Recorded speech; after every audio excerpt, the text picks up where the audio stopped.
السلام علیکم viewers, professor Cs سے ممتاز محمد خان آپ سب کو عید الفطر مبارک۔ عید الفطر ایک ایسا تہوار ہے جس میں فطرانہ دیا جاتا ہے، جس میں لوگوں کی مدد کی جاتی ہے اور جس میں ایک دوسرے کے ساتھ خوشیاں بانٹی جاتی ہیں، لوگ گلے ملتے ہیں، ہاتھ ملاتے ہیں۔ مجھے یقین ہے کہ میڈیا نے اور وزیر صحت نے اور WHO نے ان چیزوں پر بڑی پابندی لگائی ہے، لیکن آپ جتنے دلیر ہیں، جس طرح سے آپ نے پیچھے عید الفطر کی خریداری پر اپنا تمام رویے کا اظہار کیا، تو آپ میں سے کوئی بھی ایسا نہیں ہوگا جو ایک دوسرے سے گلے نہیں ملے گا، جو ایک دوسرے سے ہاتھ نہیں ملائے گا اور جو ایک دوسرے کی مدد کی طرف نہیں جائے گا۔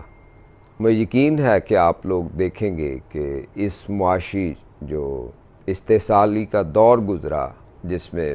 لوگوں کو سٹاپ کیا گیا اپنی معیشت کمانے کے لیے، اس کے نتیجے میں جو لوگوں کی حالت ہوئی، وہ ارد گرد آپ یقیناً دیکھ رہے ہوں گے کہ کس کس کے ساتھ کیا سلوک ہوا، اور آپ چاہ رہے ہوں گے کہ اس سلوک کو کیا ہم بہتر کر سکتے ہیں، کیا ہم کسی کی مدد کر سکتے ہیں۔ Keep on helping the people. ہمیں حضور صلی اللہ علیہ وسلم کا وہ واقعہ تو یاد ہوگا کہ ایک بچہ عید والے دن رو رہا تھا اور آپ نے اسے کہا کہ میں تمہیں اپنی سرپرستی میں لیتا ہوں، اور آپ نے اس کو نئے کپڑے دلوائے اور اس کو عید کی خوشیوں میں اسی طرح سے شامل کیا جیسے باقی لوگ تھے۔ ہمارے لیے بھی ضروری ہے کہ ہمارے ارد گرد ہم خوشیاں بانٹ دیں۔ ایک اور اہم بات جو میں کہنا چاہوں گا کہ اگر ہمارے کسی کے ساتھ کوئی ناراضگی ہے، کچھ اور ہے، تو عید کا دن چونکہ ایک دوسرے کے ساتھ ملنے کا ہوتا ہے، ایک دوسرے کے قریب آنے کا ہوتا ہے، تو وہ بھی ناراضگیاں بھی دور کر دیں اور چیزوں کو کچھ اس طرح سے کر دیں کہ وہ چیزیں ہمیں بہتر انداز سے نظر آئیں۔ باقی میں چاہوں گا کہ ہم عید کے حوالے سے جتنا دوسرے لوگوں کو خوش کریں گے، اتنا زیادہ چانس ہے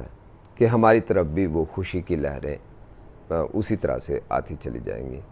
جیسے شناسا شخص کو دیکھ کر چہرے پہ شناسائی آ جاتی ہے، اور قریبی دوست کو دیکھ کر ایک دم چہرے پر مسکراہٹ آ جاتی ہے، اور زیادہ قریبی حلقہ احباب ہو تو کہہ ہمارے پھوٹنا شروع ہو جاتے ہیں۔ اسی طرح اپنے گھر والوں کو قریبی حلقہ احباب میں رکھیں، اپنے ہمسایوں کو قریبی حلقہ احباب میں رکھیں، اپنے دوستوں کو قریبی حلقہ احباب میں رکھیں، مسکرائیں، کہہ لگائیں، اور عید والے دن جو میٹھی میٹھی چیزیں ہمیں تمام اویلیبل ہیں، ان میٹھی چیزوں کو اپنے اندر بھی حصہ بنائیں اور دوسروں کا بھی حصہ بنائیں۔ یہی میرا عید کے لیے پیغام ہے۔ اللہ کرے کہ ہمارا عید کا دن اسی طرح بہت خوشگوار اور خوش و خرم گزرے، اور پھر بعد میں ہم اس چیز کو آنے والے دنوں میں پریکٹس کرتے چلے جائیں۔ بہت بہت شکریہ۔